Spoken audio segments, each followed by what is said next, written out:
Buenos días, profesor y compañeros en general. En esta oportunidad les venimos a exponer el presente proyecto Levitación Magnética.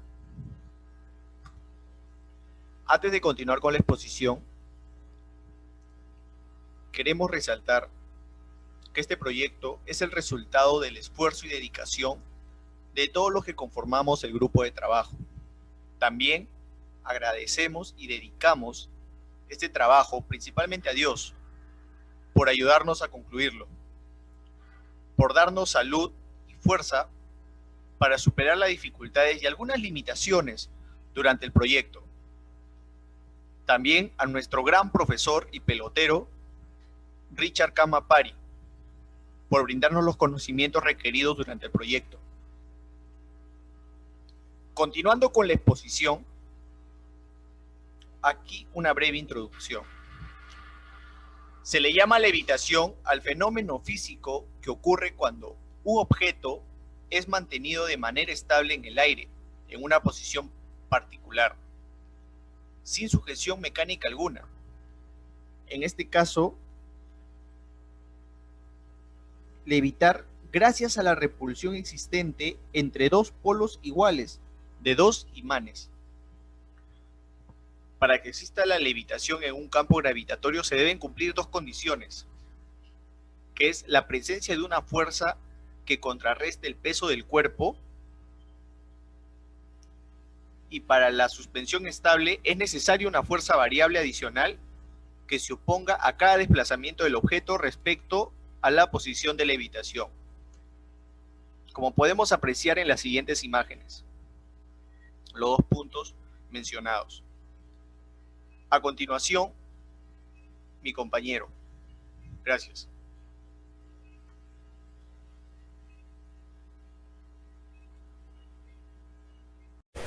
Mi nombre es Josué Kierstenberg Pillosa y hoy les hablaré sobre la justificación y objetivos de nuestro proyecto. La justificación de esta investigación es exponer el rol vital de la física cuando es implementada en la vida moderna, sobre todo en las actividades económicas como la industria, y lo esencial que es su aplicación para obtener valores precisos que garanticen su adecuado funcionamiento. La importancia de este informe radica en demostrar la intervención de los campos magnéticos y eléctricos que se aplican y sus resultados en un sistema de levitación mediante el análisis de su campo magnético. Así también comprenderemos la composición de los materiales y el tamaño de los componentes que influyen durante el proceso de la levitación e impulsión.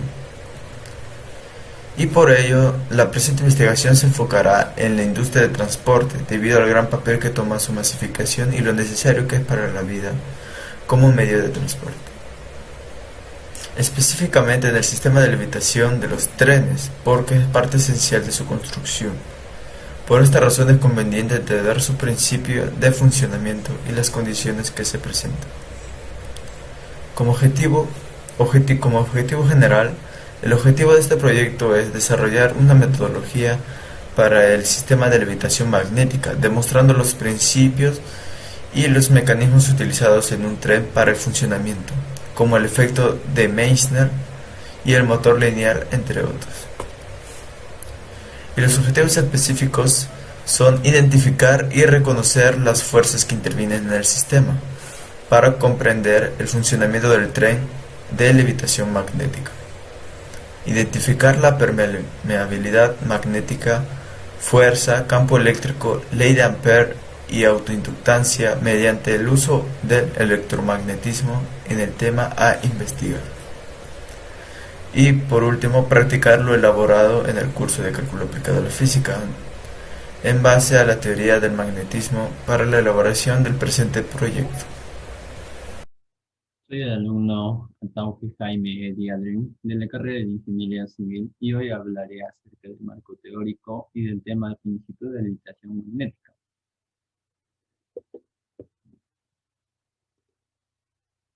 La levitación magnética o Mangel es el fenómeno de suspensión de un objeto en el aire, sin soporte físico, utilizando la fuerza de atracción o repulsión magnética de alrededor de un objeto para contrarrestar su peso. Según Plasencia y Eduardo en su tesis nos indican que utilizando una fuerza de atracción o repulsión magnética se puede contrarrestar el peso. Se puede utilizar una electroimán o una estructura electromagnética para demostrarlo. Asimismo, el transistor MOSFET es usado para controlar el flujo de corriente en el electroimán. Para este proyecto, este sistema ya es una realidad en países como Alemania y Japón, quienes han realizado significativos proyectos e investigaciones al respecto. Cada uno de ellos desarrolló sus investigaciones y tecnologías de forma bastante independiente. Efectivamente, según Zapata, nos menciona que la levitación magnética es una tecnología que recién se está usando en los transportes, trayendo grandes beneficios en la sociedad, como también en el ambiente. Pero uno de los motivos de que se implemente a gran escala, como mencionó el autor, es por el precio elevado que conlleva su elaboración. Continuamos con el siguiente tema sobre la EMS, suspensión electromagnética. Una de las principales funciones que nos da a conocer la suspensión electromagnética es la levitación de un objeto que se sustenta por la fuerza de un campo magnético producido por varios electroimanes. Es por ello que, según Alders y Luque, nos señalan que para el caso del EMC se menciona que la parte inferior del tren está guiada a través de electroimanes ubicadas en el vehículo. Estos se desplazan en una dirección elevando al tren hacia su máxima capacidad. La principal superposición que tiene estos electroimanes es de hacer levitar al tren, es decir, que se genera a través de una fuerza eh, de atracción. Asimismo, la exposición del EMS sufre con algunas limitaciones y corre peligro con pequeñas limitaciones. Gracias. Buenos días, profesor. Mi nombre es Jordi Arteaga Yola. Nuestro tema, levitación magnética. Empezamos con suspensión electrodinámica, EDS. Es una forma de levitación magnética en la que hay conductores que están expuestos a campos magnéticos que varían en el tiempo. Este método consiste en que el superconductor rechaza las líneas de campo magnético de manera que no pasen por su interior. En consecuente, esto se provocará la elevación del tren. Luego pasa unos centímetros de un conjunto de bobinas situada encima del carril guía. Cuando el vehículo se mueve a lo largo del carril, inducirá una corriente en las bobinas de este, las cuales funcionarán como electroimanes al estar en contacto con los superconductores montados en el tren. Esto genera la levitación. Álvarez y Luque, 2003, página 228. Según el autor, este sistema permite levitaciones de hasta 15 centímetros, lo que supera por mucho el sistema EMS. Esto permite hacer guías menos precisas para este tipo de magles y los protege de los daños que pequeñas deformaciones en terremotos pudieran producir.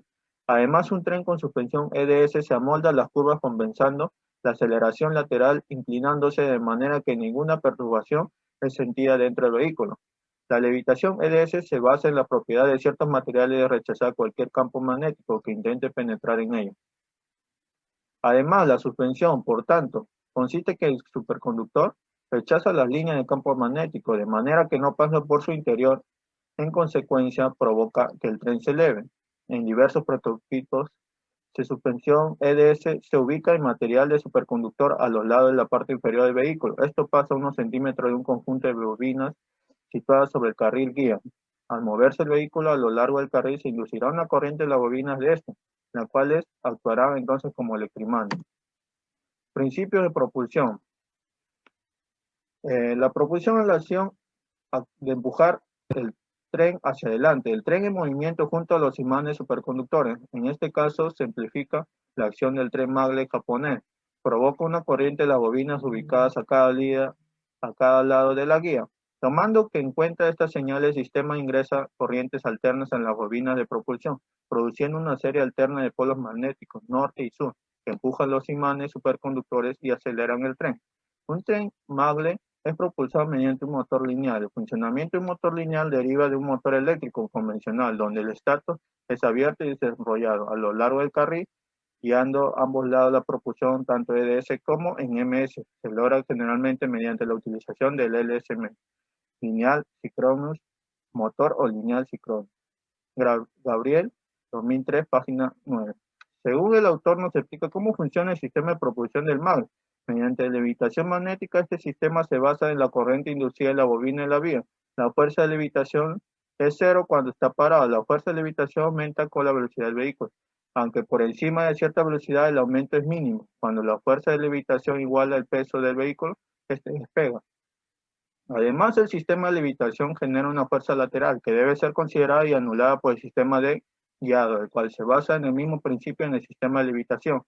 La diferencia entre ambos reside que el sistema de levitación actúa siempre para generar una fuerza que soporte el peso del vehículo, mientras que el sistema de guiado genera una fuerza solo cuando el vehículo se desplaza lateralmente. Por todo esto suelen conectar entre ambos y las bobinas de ambos lados de la vía.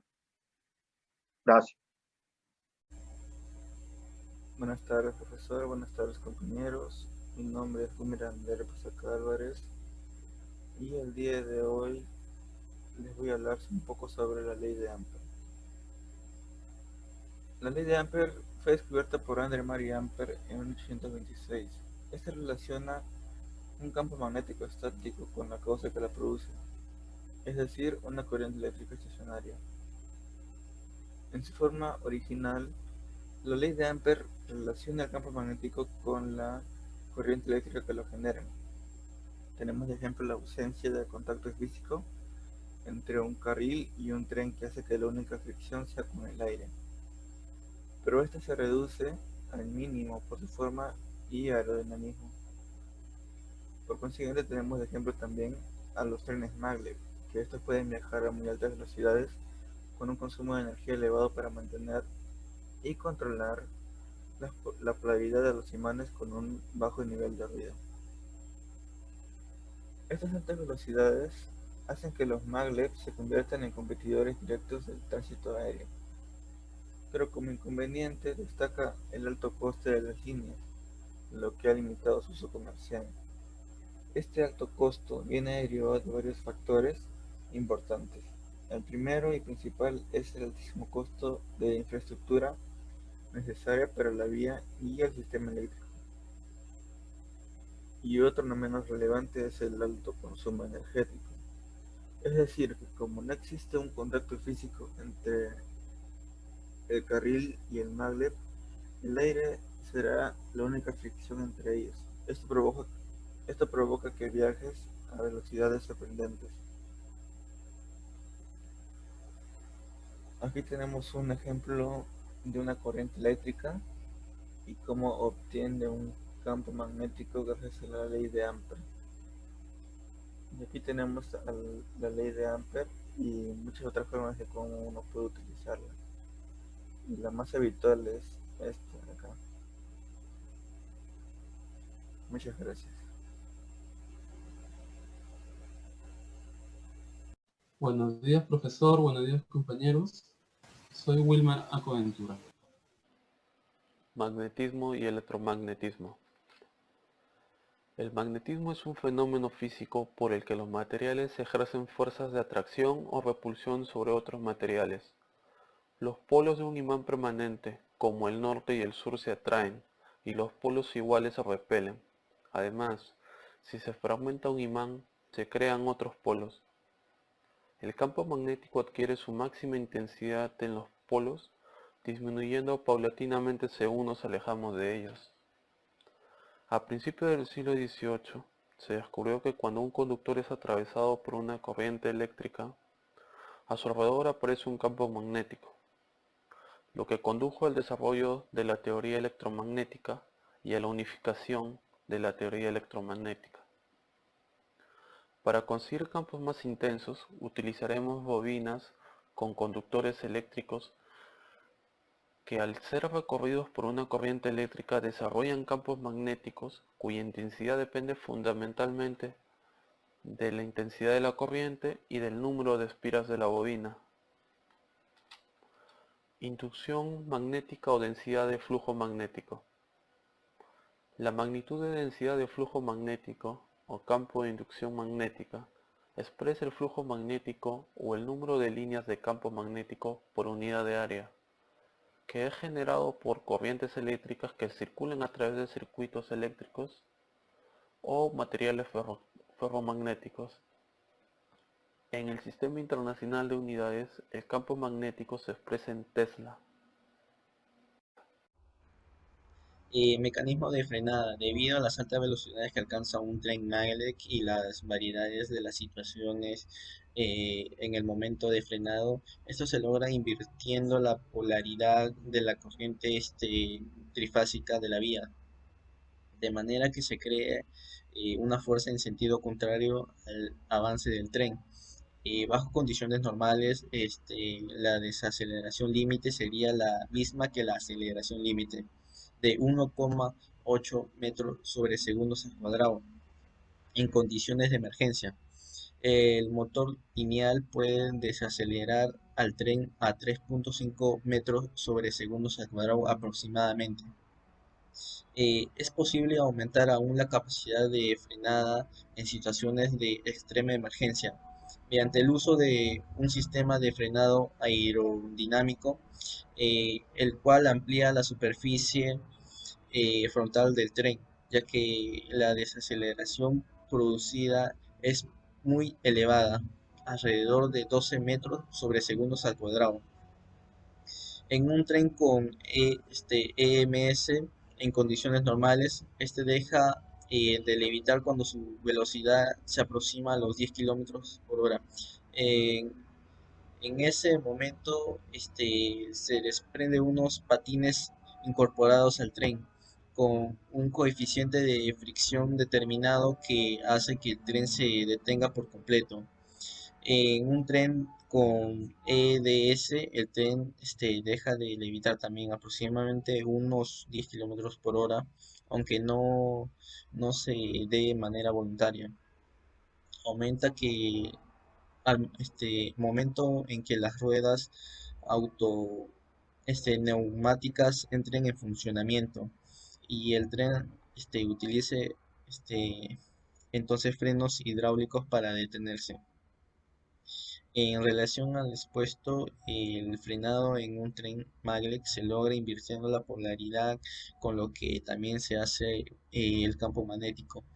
Y eso hace que el sentido de avance del tren cambie.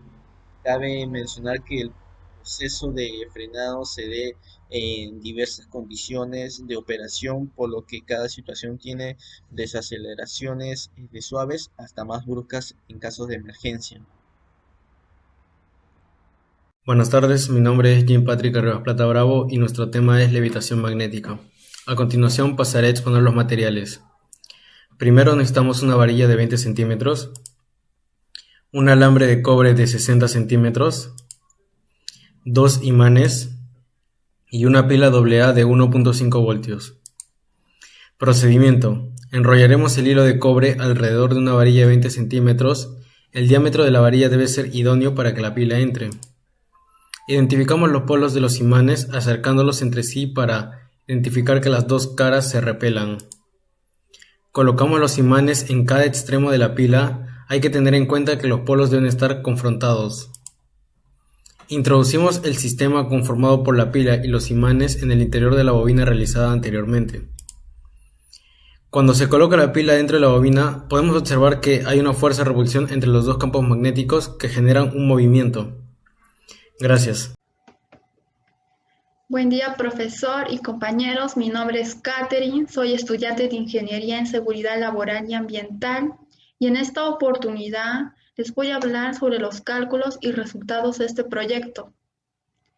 Nosotros hemos propuesto un caso relacionado a la simulación del tren magnético y a partir de ello hemos propuesto dos ejercicios a desarrollar. Primeramente, hemos hallado los datos. Hemos extraído los datos de este caso. Bien, el primer ejercicio nos dice, ¿cuánto hilo necesitamos para la elaboración de un solenoide completo de 1 metro? Para hallar esa longitud de hilo, vamos a utilizar esta fórmula, el cual es igual a la longitud de vuelta por el número de vueltas. Pero como no me dan de dato el número de vueltas, tengo que hallarlo mediante esta fórmula.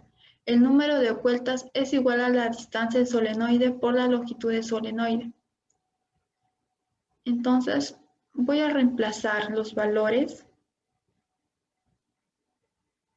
y voy a hallar que el número de vueltas es igual a 1000. Ahora sí ya puedo hallar la longitud de hilo. Solamente tengo que reemplazar los valores, operar, y me va a resultar que la longitud de hilo es igual a 628.32 metros.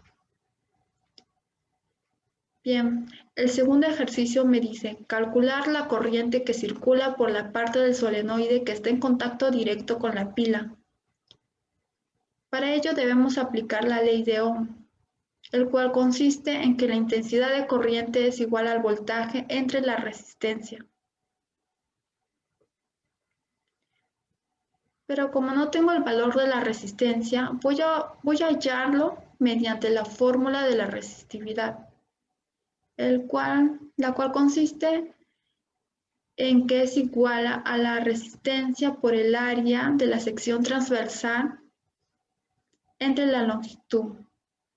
Despejando la resistencia, esta va a ser igual a la resistividad por la longitud entre el área. Luego hallo los valores del área y la longitud.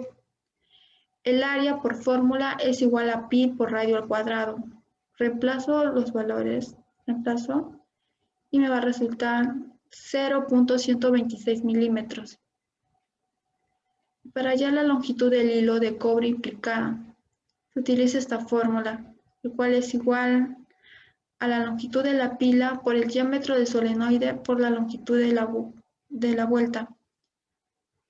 Reemplazando valores me va a resultar 1884.96 centímetros, que pasándolo a metros va a ser 18.85. Una vez que he hallado los valores de la longitud y el área, reemplazo los valores y hallo la resistencia. Y la resistencia me va a resultar 2,54 ohm. Bien, una vez que ya hallé la resistencia, finalmente puedo hallar el valor de la intensidad de corriente, el cual me va a resultar 0,59 amperios. Bien, eso sería todo. Muchas gracias. Ahora mi nombre es Carlos Valdeón Ciancas y voy a exponer sobre las recomendaciones y las conclusiones de este proyecto. Bueno, voy a comenzar con las recomendaciones.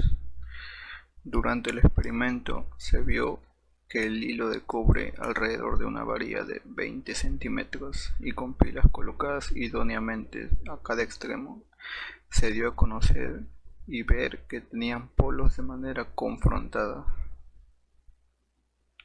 Para poder ampliar los datos obtenidos en ese experimento, se recomendaría realizar un buen ejercicio donde se vea planteado una problemática para saber y obtener datos específicos referente a la levitación magnética. Hacer un análisis de estabilidad que nos permita localizar sus polos y ceros con la finalidad de ubicar los límites de estabilidad del sistema en su conjunto.